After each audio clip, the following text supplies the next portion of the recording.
Vous êtes bien sur RFI et vous écoutez Religion du Monde.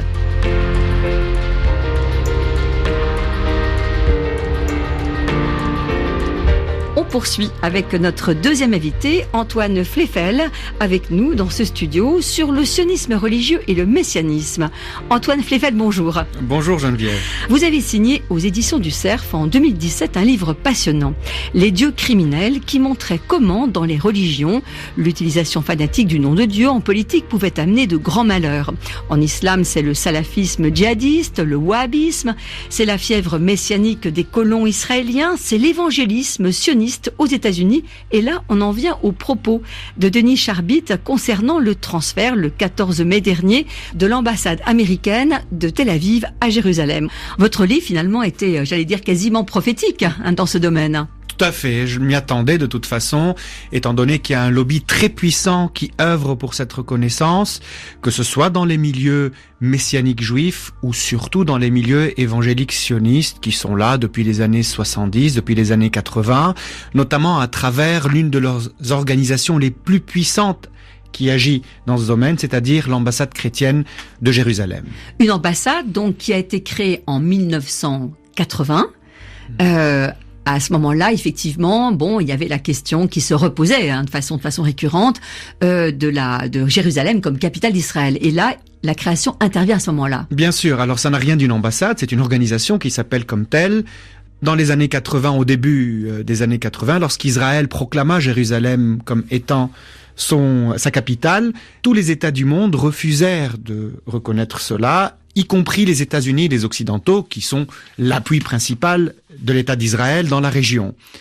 Les évangéliques sionistes, mécontents de cela, je rappelle que les évangéliques sionistes sont des chrétiens protestants évangéliques des États-Unis, donc rejetant cette décision internationale, dire si les États ne veulent pas reconnaître Jérusalem comme capitale d'Israël, nous reconnaîtrons Jérusalem comme capitale d'Israël. Ainsi, ils s'établirent là. Et quelle ironie de l'histoire, puisqu'ils établirent leur QG dans l'ancienne maison, dont ont usurpé des gens, d'Edouard Saïd, le grand penseur palestino-américain. Donc, ils fondèrent là-bas leur QG, et depuis, ils militèrent pour la reconnaissance de Jérusalem comme capitale d'Israël, et ils ont toute une théologie autour de la question, car l'étape de la reconnaissance de Jérusalem comme telle nous rapproche davantage de la fin. Pour eux, les étapes à venir sont entre autres la reconstruction du 3e temple, parce que lorsque Jésus reviendra et qu'il fera la guerre contre le diable, c'est à partir de ce 3e temple qu'il mènera cette guerre pour établir par la suite le millénium. C'est ce qu'on appelle la parousie ? La parousie, le retour du Christ, tout à fait. C'est une manière d'interpréter la parousie, bien sûr. Aujourd'hui, l'Église catholique ou nombre d'églises protestantes classiques ne l'interprètent pas comme telle. Mais comment expliquer précisément cette vision des évangéliques américains? C'est une lecture littérale qui vient d'où, cela? C'est très complexe. Cette histoire a commencé avec le début du XVIIe siècle. C'est une conséquence de la réforme protestante, mais une conséquence qui fit que dans les milieux apocalyptiques, c'est comme ça qu'on les appelle, qui étaient atteints d'une fièvre messianique en Grande-Bretagne au XVIIe siècle, on a commencé à dire: le peuple juif, on a retrouvé les 12 tribus d'Israël, il faut les rassembler en terre des Palestines, les convertir au christianisme, et en faisant ça, le Christ reviendra. C'est une idée très ancienne. Certes, elle est ancrée sur une lecture très littérale des textes bibliques, notamment des livres apocalyptiques, que ce soit le livre de Daniel, par exemple, dans l'Ancien Testament, ou l'Apocalypse de Jean dans le Nouveau Testament. Une interprétation apocalyptique qui est certes nourrie par des idées politiques et par des réflexions personnelles de théologiens qui interprètent le texte de la sorte, parce que le texte en soi, en général, il n'a pas de sens. Le sens que peut avoir le texte, c'est quand on le lit, quand on l'interprète et quand on l'inscrit dans une communauté. Voilà la lecture qu'ils ont faite du texte. Alors pourquoi ça a touché principalement les républicains? Parce qu'aux États-Unis, c'est cela en fait. Ces évangéliques sionistes sont essentiellement républicains. Parce que les républicains véhiculent une certaine vision classique des États-Unis, conservatrice, centrée sur, je ne parle pas de racisme, mais sur une certaine vision raciale racial. C'est ce qu'on appelle le WASP aux États-Unis, White Anglo-Saxon Protestant, donc le blanc anglo-saxon protestant. C'est le vivier, et ce vivier existe chez les républicains, alors que chez les démocrates, il y a une plus large ouverture et le pluralisme est plus évident qu'au sein des républicains, même si ça peut exister, que ce soit un pluralisme religieux, racial, ethnique, culturel, civilisationnel, ce qui n'est pas forcément le cas chez les républicains. À peu près quel nombre peut-on estimer le nombre d'évangéliques sionistes aux États-Unis? Presque tout le monde parle de 40 millions, avec une influence qui s'étend sur 60 autres millions. Donc ça nous fait 100 millions et d'évangéliques sionistes et de sympathisants. Et disons que cette constitution même des États-Unis, qui est fondée sur un héritage biblique, et la nature même de l'évangélisme qui est là-bas, avec les différents Great Awakening, les grands réveils au 18e, 19e et 20e siècle. Donc tout cela prépare à l'amour d'Israël, puisqu'on est bercé dès son enfance, comme le disait le vice-président américain il n'y a pas très longtemps, au mois de septembre, on est bercé dès son enfance dans les hymnes qui rappellent l'histoire d'Israël, qui rappellent ce peuple élu. Donc nous sommes prédisposés. Donc voilà, le passage entre cette pratique religieuse qui met à l'honneur l'histoire du peuple israélite, l'ancien peuple de l'Ancien Testament, vers une militance pour l'État d'Israël ou une sympathie pour l'État d'Israël, est évidente, d'autant plus que le monde arabe est très éloigné. En Occident, le Proche-Orient n'est pas si loin que ça. On peut ressentir le poids de ce qui s'est passé en 48, le poids de cette Nakba, alors que pour les États-Unis, le Proche-Orient est très éloigné quand même.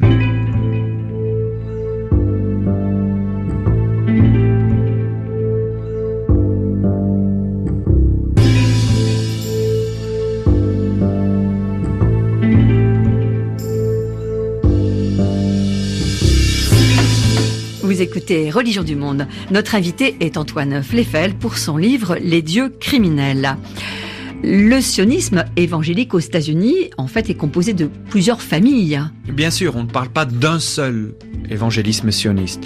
L'idée de l'évangélisme sioniste, c'est de concilier sionisme, donc la création d'un foyer juif en terre de Palestine, et évangélisme avec ses principes, lecture littérale de la Bible, insistance sur la conversion personnelle et prosélytisme dans la manière d'avancer la chose ou dans l'évangélisation. L'évangélisme sioniste est, à l'image du protestantisme, une réalité très plurielle. Aujourd'hui, l'on parle de deux branches principales de cet évangélisme sioniste, tout en sachant que ces deux branches peuvent se confondre et qu'on peut avoir d'autres idées ou d'autres perceptions. La première branche, c'est la branche qu'on appelle biblique, qui se fonde sur des versets du livre de la Genèse, ce où Dieu dit à Abraham, je bénirai ceux qui te béniront et je maudirai ceux qui te maudiront. Et je te donne un héritage, cette terre.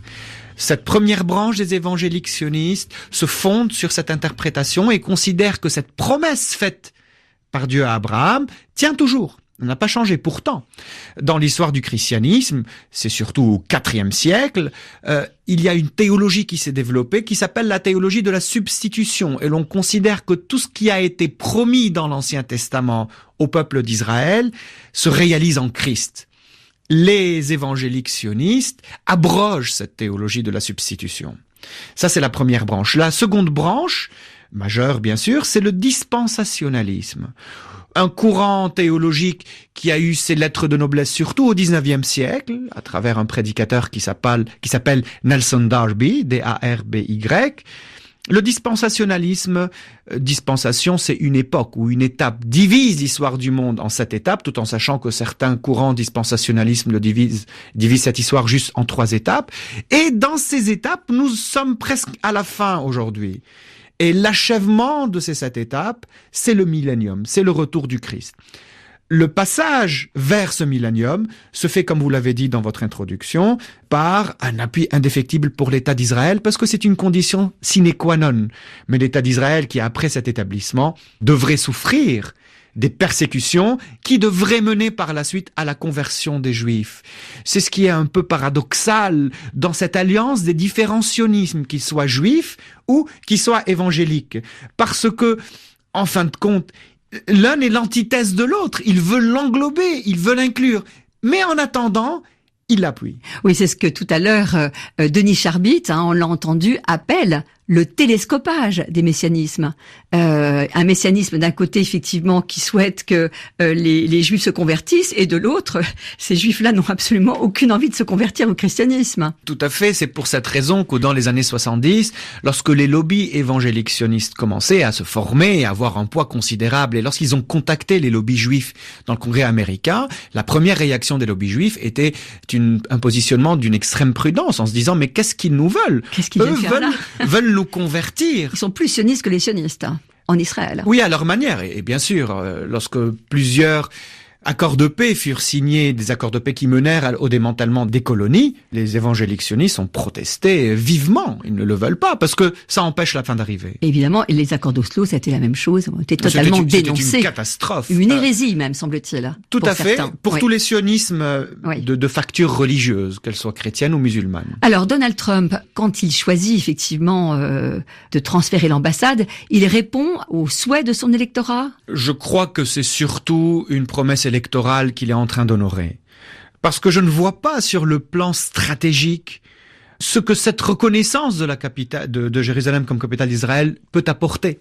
Je crois qu'il répond à cette promesse tout en sachant que cet électorat évangélique sioniste, évangélique tout court, celui de la Bible Belt du sud des États-Unis, est un électorat qui a son poids. On ne peut absolument pas le contourner. C'est cet électorat qui avait amené Carter à la présidence, Carter qui était un évangélique sioniste, et lorsqu'à la fin, ils constatèrent que Carter se détournait de ce sionisme évangélique et qu'il était en faveur d'une paix entre Palestiniens et Israéliens, ils l'ont laissé tomber, ils ont donné leur voix à Ronald Reagan. Ronald Reagan qui l'a d'ailleurs très vite compris et il n'était pas un fervent chrétien, mais il le devint quelque peu parce que ça allait dans son intérêt. Donc voilà, cet électorat, on ne peut pas en faire fi, on en a besoin. Et quand il demande des choses, on fait ce qu'il demande. Et il rend la paix impossible aujourd'hui? À mon sens, bien sûr. Cette question de la reconnaissance de Jérusalem comme capitale d'Israël est absurde. Mais quelle paix peut-on bâtir? Au lieu d'offrir des gages au peuple palestinien, au lieu d'essayer de trouver des solutions, on est en train de compromettre davantage la paix. Parce que les Palestiniens n'accepteront jamais. Et aujourd'hui, je me demande comment Donald Trump peut supporter sur sa conscience la mort de ces gens de Gaza qui sont en train de manifester. Je ne suis pas tendre avec les islamistes. Le Hamas, je suis aussi critique vis-à-vis du Hamas que vis-à-vis de ces courants que nous sommes en train d'évoquer. Qui envoient effectivement ces manifestants au casse-pipe en quelque sorte. Certes, mais ce sont des morts inutiles pour une action inutile. Du moins de mon point de vue, qui est un point de vue laïque, un point de vue de réel politique. Après, du point de vue des messianiques ou des religieux, c'est une autre question. D'autant que cette question d'un État palestinien devra se faire, selon vous, un jour ou l'autre. Là, c'est des morts pour rien, encore et encore. Rien, bien sûr. Il faut trouver une solution. Et il y a un droit international. Il y a des résolutions de l'ONU. Dans les résolutions de l'ONU, Jérusalem devrait être partagée entre les Palestiniens et les Israéliens. Mais de quel droit prend-on cette terre aux Palestiniens? Personne ne peut répondre à cette question. Pourquoi? Parce que Dieu l'a donnée? Non, je suis désolé. Parce que Dieu a donné une terre à chacune de ses religions. Oui, la Bible n'est pas un cadastre, disait un haut responsable politique israélien. Cette question de la sacralité de la terre, là on revient à notre sujet. Comment, j'allais dire, sortir par le haut de cette question, qui est une question centrale? On peut difficilement contourner la question de la sacralité de la terre lorsqu'on parle des Juifs. Parce que cette terre, dans l'histoire sacrée, est donnée par Dieu. Et c'est une terre avec laquelle ils ont une relation très ancienne, et personne ne le peut nier. On voit bien comment ils ont été chassés de là-bas, ils ont établi leur royaume, ils ont été chassés de nouveau, du temps de Nabucodonosor, et durant 3 millénaires. On peut comprendre que la chose est ainsi. Mais on oublie un élément fondamental, c'est que le mouvement sioniste est un mouvement laïque. Au départ, oui, au départ. Et Theodor Herzl était très précis sur la chose en disant nous bâtirons ce foyer juif ou cet État juif sur la terre des ancêtres.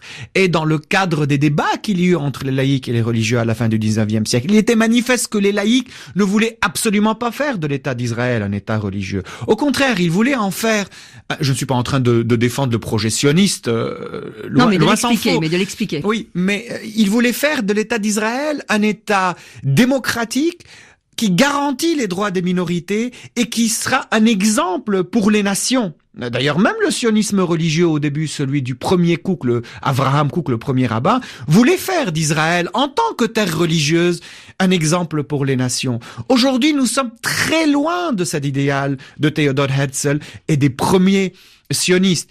Je comprends pourquoi ils ont fait ce projet. Je ne suis pas d'accord avec eux, mais je comprends toutes les vexations subies par les Juifs en Europe. Je comprends la question de l'antisémitisme. La Shoah, bien sûr. Mais même avant la Shoah, les affaires Dreyfus, c'était des choses insupportables et injustes. Et en cela, je suis certainement solidaire de tous les Juifs en Europe qui ont subi cela. Et aujourd'hui, je suis solidaire avec eux face à l'antisémitisme. Mais antisémitisme est une chose et antisionisme est une autre.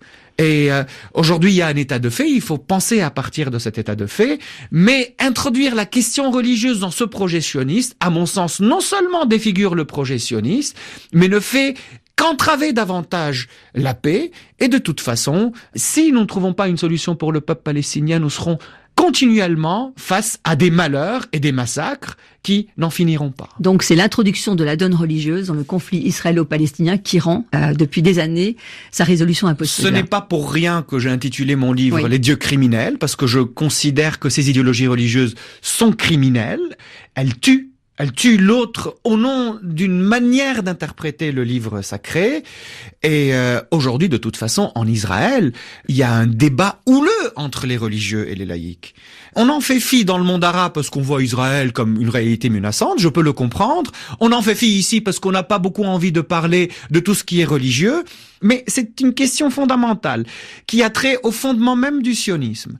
Der Judenstaat de Theodor Herzl. Qu'est-ce que c'est? Est-ce que c'est l'État des Juifs ou est-ce que c'est l'État juif? Parce que si c'est un État juif, c'est un État religieux. Si c'est l'État des Juifs, donc c'est un État pour les Juifs, pour éviter qu'ils vivent ce qu'ils ont vécu. Mais comme le disait l'un des critiques des religieux, un État peut être juif comme une chaise peut être juive. C'est impossible. Une chaise ne peut pas être juive, donc un État ne peut pas être juif à son sens. Donc moi, je proteste contre toutes ces utilisations de la religion dans le domaine du politique. Que ce soit fait dans le salafisme djihadiste, que ce soit fait dans l'évangélisme sioniste, que ce soit fait dans le sionisme religieux, parce que cela mène à une lecture exclusive des religions, parce que cela entrave la paix, parce que cela empêche la reconnaissance de l'autre, et surtout parce que cela est en complète contradiction avec une vision citoyenne, une vision des droits de l'homme et une vision démocratique que l'on souhaite pour l'avenir de l'humanité. Or, la citoyenneté, c'est une des questions primordiales, effectivement, au Proche-Orient. Bien sûr, et lorsqu'on prend comme point de départ l'une de ces idéologies, forcément l'autre est un citoyen de seconde zone.